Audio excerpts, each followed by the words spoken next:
జ్ఞానము కనబడునంట. వివేకుని పెదవుల యందు జ్ఞానము కనబడును. వివేకము కలిగిన వాడికి దేవుడు జ్ఞానం ఇస్తాడంట. బుద్ధిహీనుని వీపునకు బెత్తమే. వివేకము నీకు లేకపోతే బెత్తము నీకు వీపునే ఉంటుంది. ఏ మనుషుడో కొట్టడో, ఏ మనుషులు కొట్టరో, దేవుడే నిన్ను కొడతాడు. దేవునికి స్తోత్రం. కొట్టి పిచ్చేలా చేస్తాడు అపవాది ద్వారాగా. అపవాది ద్వారాగానే నిన్ను కొట్టేలా చేస్తాడు.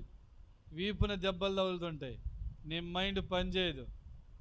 నీ ఆలోచనలు ఎక్కడుండవు, నీ తలంపులు ఎక్కడుండవు.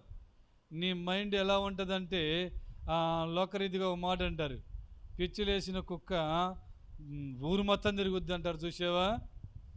అలా పరిగెత్తుతుంటుంది నీ మైండ్. ఎలా ఉంటుంది? పిచ్చిలేసిన కుక్క ప్రాంతాలు దేశాలంతా తిరుగుతుంది అన్నట్టు మనుషుల మీద పడితే మనుషుల మీద ఎగబడుతూ ఉంటుంది. పిచ్చిలేసిన కుక్కలు అక్కడక్కడ కనబడుతూ ఉంటాయి.